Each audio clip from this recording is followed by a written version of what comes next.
Hi, I'm Beatrice. I had a complete laminectomy by the wonderful Dr. Joseph Lombardi at the Edison Spine Center.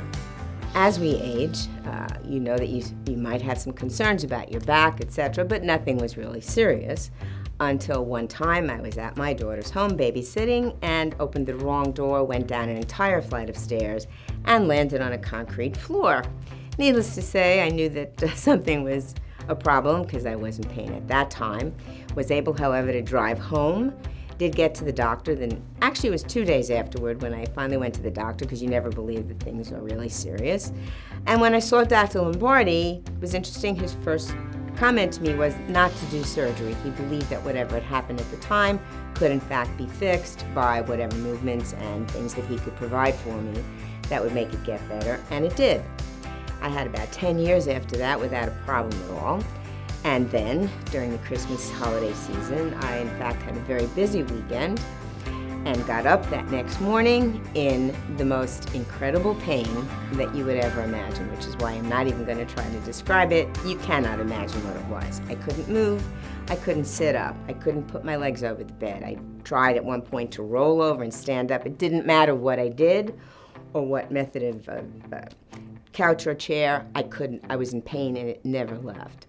I had to call an ambulance to come and get me. They came to the house, carried me out. You have no idea how awful that was. Get to the emergency room. They provided an injection for me that did ease the pain. Nothing made anything go away. I still couldn't stand up straight. Still had a problem, but at least some of that pain was gone.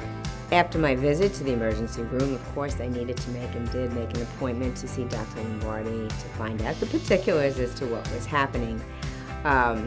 At that appointment, and we had had some pictures taken prior to that time that was necessary for the hospital as well, he explained that surgery would be very necessary. And of course I listened, but I don't know if I was crying then because of the terrible pain that still existed or just because of the fear of having surgery. I left the office that time. When I got home and someone had asked me a question about it, I realized I did not hear another thing he had said.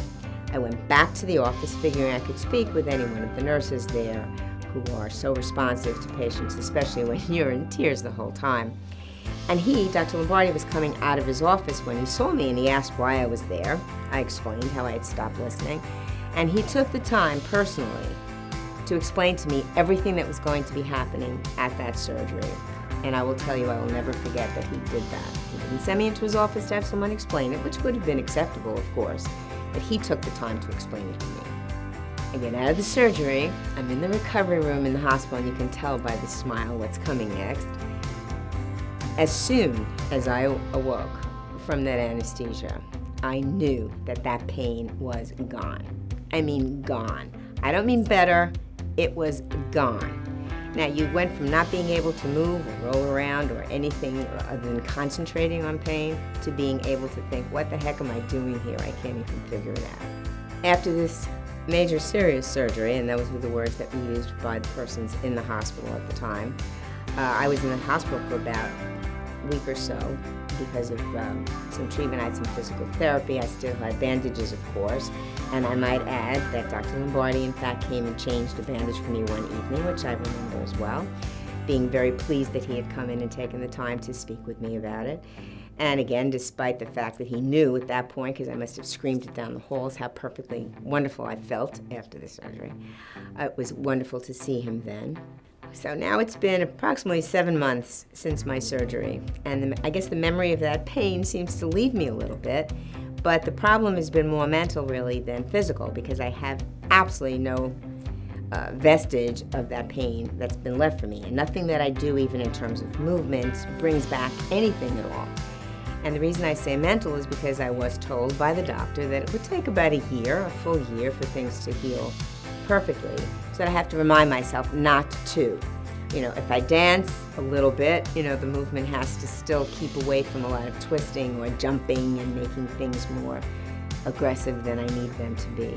I've been walking up and down the stairs since I came home from my surgery, so that part is fine. I'm now able to drive. I think I harassed him so that he let me go maybe a little bit earlier than normal. But it's been wonderful.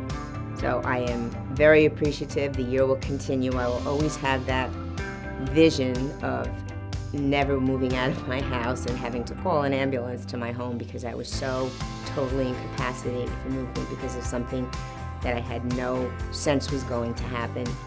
I will always remember feeling immediately that sense of relief that I never expected to feel again, never, and did the moment I woke up from that operation, and the particular care that I received from the doctor, and all the I still speak with Carolyn from that office, and everyone is always very responsive.